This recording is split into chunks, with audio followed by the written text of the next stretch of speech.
into people's homes, and we asked the chief of police for Syracuse and the county sheriff's department to come and bring us an update on what's going on, as well as we've asked Frank Rhodes, who's with Cottage Watchman, which is an alarm service, local alarm service, to give us not only an update of what's going on, but also let us know what we as residents here can do to not only help the sheriff's department, but to help ourselves. Yeah, you folks around the lakes, you are really comes out to being our eyes and ears of what's going around here.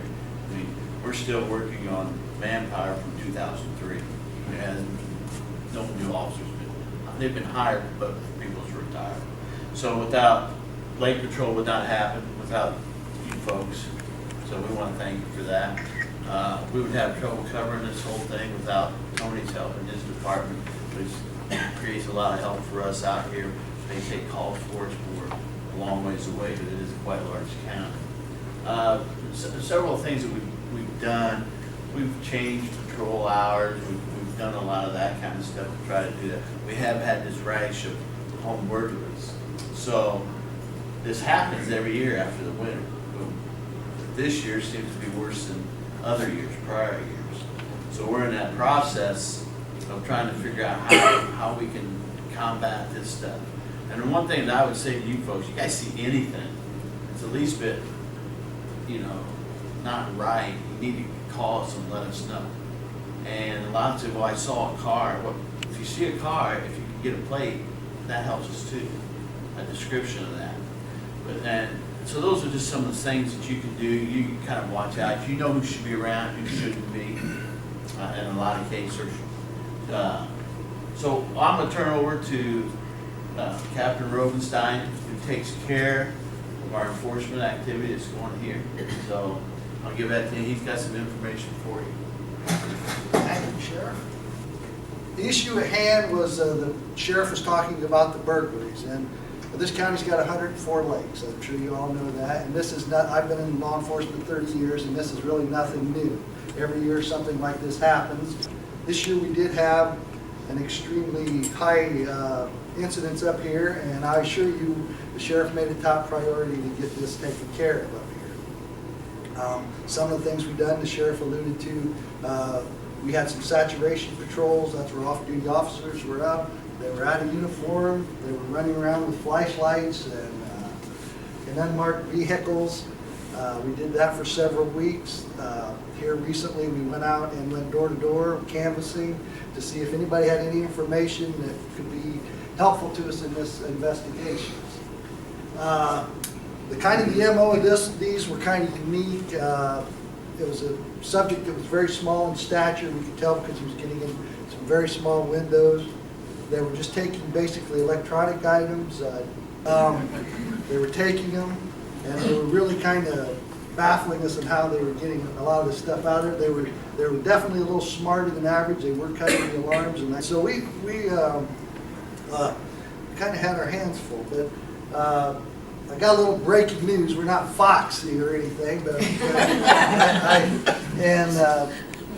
before I get to that, I'll keep you in suspense. The sheriff was talking about some of the things you can do, and we can go over that. But if you have access to the Mail Journal, an article with our lead detective on some of the things you can do that can help us out, and the sheriff also alluded to that, and it'd be worth reading that. Common sense stuff.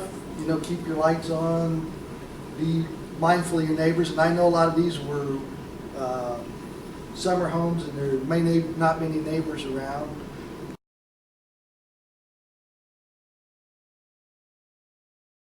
The thing we found a little, disconcerting, I'll say, was when we were out doing all our patrols with guys with flashlights and undercover. We were going all over the place up here. I don't know if you happened to see them, but we were shining lights in cars and everything. We never got one call or anything. And we figured we'd get flooded. We was going to get flooded. Hey, somebody's not one single call. The point is, just if you see anything like the sheriff said, any you know, if we can get license plate, car descriptions, people walking around where they don't look like they should belong, that kind of stuff, just give us a call.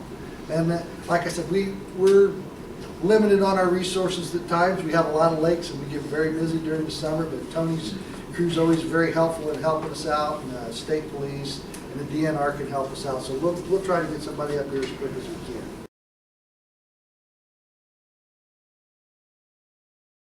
I'm going to put this very delicately. This week we did get a break in the case, and we're pretty confident. I'll say this like the legal term. We have a person of interest in custody.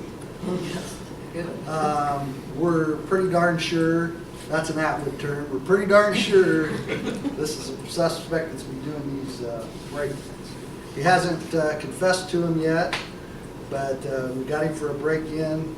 And I was also given by Detective Sauter today, we have 2 items that we cannot match with any of the burglaries, and I'll just put that out to you. We have a DeWalt air compressor, if anybody, you know anybody that's missing one of those, and a 32 Emerson flat screen colored HD TV. Now, that brings me to another point, and that's also mentioned in the article, is it really would help us tremendously if people would get their serial numbers and know their brand and stuff, because 90% of our reports, people don't, and I'm bad, I probably couldn't tell you either, but they don't know the serial number, so we recover stuff like this, and it's very hard to match it to the burglary that we did. So that's kind of my, I think we had 15 reported burglaries up around the lake, and I hopefully you'll be hearing some good news on that. Like I said, we're pretty darn sure we got the money, so that worked out well for us getting invited up here. So anyway, we gotta have that same cooperation with you guys in order to make it happen. You know, I don't want you to be vigilantes out there, but man, you know, there's one way in and one way out after where you live. You see people come and go all the time. See things that aren't right, it's real easy to call it in and we can shut off the entrance fairly easily to keep people from getting out.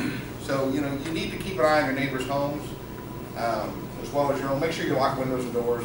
But the important thing is in the wintertime, there's not a lot of you here, but you're here. And, you know, several of you are still here, so keep an eye on your neighbor's place.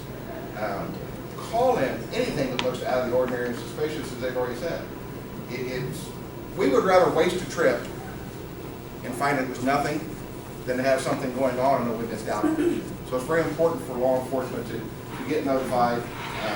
You know, we were talking about how to contact 911. Captain says, call or get over dispatch, call 911. If you're not comfortable calling on 911 because you don't think it's an emergency, there is a local Syracuse number to go straight into dispatch. 7-digit Syracuse numbers, 457-3366. That brings directly into dispatch. It's a non-emergency 7-digit number. So that option is available for you too if you're not comfortable with the 911 system. Operation. You know, when we only have 100 police officers in the county or 110 for this entire county, that didn't go very far. So we need those extra eyes and ears. We have Frank Rhodes, who could give us just a little bit of a background on what maybe you as a homeowner can do. Frank has Cottage Watchman. I appreciate the opportunity to be here. I would like to say foremost and up front that I consider our business to try to be and desires to be a partner in the aspect of crime prevention with the Sheriff's Department, local agencies. The secret is making sure that we're communicating back and forth. I think we've heard that word communicate several times this morning. It is extremely important that we talk to each other and let each other know what's going on. You understand that in our world, our number one enemy is false alarms. It is also the enemy of our local police departments. I was just asking because something else happened. And I know by national statistics that about out of 100 calls, you're going to be lucky that 2 to 3 are an actual break-in. So here, therefore, is our challenge to not run these people up and down the road needlessly, but how do we find a way to communicate so that our information is accurate as it can be. Now, in the world that we're dealing with right now, the technology age is moving fast. I think how many of you have smartphones, okay? This phone right here has an app on it.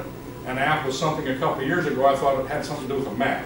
I didn't know what an app was, you know, but now I know what an app is. It's a thing you push on your phone and something happens. But there's an app on this phone that I push that button, and I'm now looking at the alarm system in our office. We now, just in the short period of a couple of years now, we are approaching 200 of accounts, particularly in this area, where they have this system so that it does not use the phone line. And whenever there's an activity that happens,